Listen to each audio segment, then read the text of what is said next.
mentioned Taiwan earlier about Ukraine and Russia invading Ukraine could embolden China to invade Taiwan. That's one of the biggest flashpoints, as you know, in the U.S.-China relationship. And President Biden has repeatedly said that U.S. forces would defend Taiwan if China invades. Would you make that same commitment? Well, I think he's looking at this the wrong way. It's about preventing war. So what will prevent China from even going into Taiwan in the first place? There are two things that China and Russia never wanted us to have. They never wanted us to have a strong military, and they never wanted us to be energy independent. We need to do both of those things. Strong militaries don't start wars. Strong militaries prevent wars. That's the first thing that we have to know. So the second thing is, hold on, I'm getting there. The second thing is, we should be supplying the Taiwanese military what they need to do to defend themselves. So I hosted the Taiwanese ambassador several months ago and brought her to the South Carolina Army National Guard so she could see how we train up our citizens, what we do, what they need to be doing in Taiwan to defend themselves. You go and make sure that you lift them up so that they can do for themselves like the Ukrainians are doing for themselves. But when China sees that Taiwan has got the backing of their allies, and when China sees that Ukraine just beat Russia, they won't even move into Taiwan. That should be our goal. One of the things about the United States vis-a-vis Taiwan is there used to be a thing called strategic ambiguity where the U.S. president, I know you know this, where the U.S. president would not say directly one way or the other, would U.S. forces defend Taiwan if China invaded? And President Biden broke with that. And I'm wondering if you would too. No, what I will tell you is we are going to make sure they have the equipment, the ammunition, and the training to win themselves. You know, it's been controversial on what we do with this Russian-Ukrainian war, but I'll tell you this. This is bigger than Ukraine. This is a war about freedom, and it's one we have to win. You look at those Ukrainians and what did they do when Russia invaded their freedoms?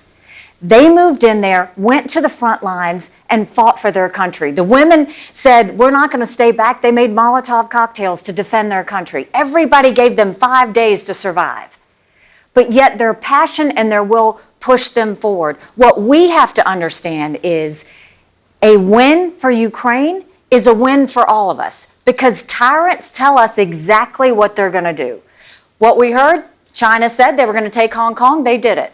Russia said they were going to invade Ukraine, we watched that happen. China says Taiwan's next, we better believe them. Russia said Poland and the Baltics are next. If that happens, we're looking at a world war. This is about preventing war. And so the way you prevent war is not that we give cash to Ukraine, not that we put troops on the ground, but that we get with our allies and we make sure that we give them the equipment and the ammunition to win. Because when Ukraine wins, that sends a message to China with Taiwan. It sends a message to Iran that wants to build a bomb. It sends a message to North Korea testing ballistic missiles. And it sends a message to Russia that it's over. That's what we have to do. And keep in mind, everybody wants to know, well, how does this war end? It would end in a day if Russia would pull out.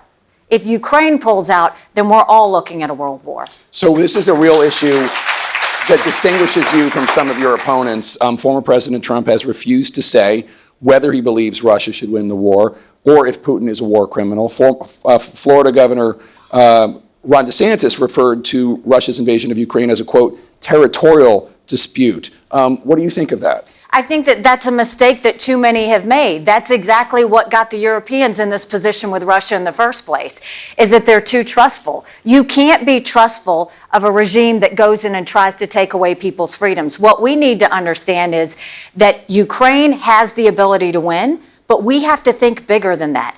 And for them to sit there and say that this is a territorial dispute, that's just not the case. To say that we should stay neutral, it is in the best interest of America. It's in the best interest of our national security for Ukraine to win. We have to see this through. We have to finish it. If I misspoke, I meant to say that Trump refused to say whether he believes Ukraine should win the war, but you obviously knew what I was talking about. You have called Putin a, quote, evil tyrant, and you've said he cannot be trusted. How do you deal with a foreign leader that you cannot trust? Well, first of all, let's look at where we are. So you've got Russia invading Ukraine. You've got North Korea testing ballistic missiles. You've got Iran trying to build a bomb. We've got chaos everywhere, right? But none of that would have happened had we not had that debacle in Afghanistan. The idea that we left Bagram Air Force Base in the middle of the night without telling our allies who stood shoulder to shoulder with us for decades because we asked them to be there. Think about what that told our friends. More importantly, think about what that told our enemies. So now you have this happening. None of this should have happened. Biden had a whole year to prevent that war in Ukraine, and he didn't do it. Russia surrounded Ukraine. Where was everybody? There was an opportunity to stop it. That's what we have to make sure of. So when you're dealing with Russia and China, I'll give you an example. The Russian plane knocked down our U.S. drone a couple weeks ago. Remember that? What did we do about it? Nothing. You know what I would have done if I was president? Put 2 drones up there and a fighter jet and put our naval fleet back in the Black Sea because it never should have left in the first place. Let me ask you, just because you brought up the Afghanistan withdrawal, did you disagree with the peace treaty that was negotiated by Secretary Pompeo and President Trump that set the stage for the withdrawal in 2021? You can never trust the Taliban. They are terrorists. They are terrorists. And part of what it means to keep America safe is to know who your enemy is. And when your enemy, this is what they did with the Iran deal. When they went and gave all of that cash to get into the Iran deal, they thought that Iran would stop. This is a regime that says death to America, death to Israel every day. No amount of money changes the way they think. So when you go to the Taliban, yeah, they wanted all of that money. And by the way, Biden left them $7 billion worth of military equipment while they hauled out of there in the middle of the night. But when you pay terrorists off, all they do is more terrorism. That doesn't ever keep anyone safe. Those are the lessons we need to learn. We can't keep repeating these same mistakes over and over again. Yeah, I think they left the equipment. It's a distinction without a difference. They left the equipment for the Afghan military, but then the Afghan military dissolved. Afghan military had already fallen. Right. We knew there was they had hauled it out of Afghanistan. So you were the U.S. ambassador to the UN under President Trump, as I've noted. On Friday, Mr. Trump congratulated Kim Jong-un because North Korea had ascended to a leadership role in the World Health Organization. What was your reaction to that, and were you uncomfortable with how Mr. Trump dealt with and how his attitude was towards Kim Jong-un while you worked at the UN? I mean, Kim Jong-un is a thug.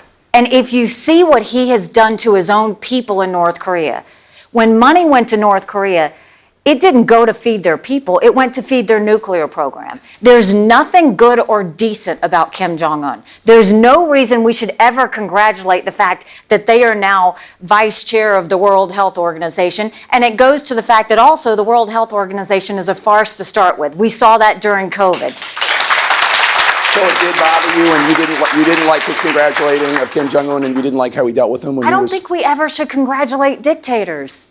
Congratulate our friends. Don't congratulate our enemies. It emboldens them when we do that.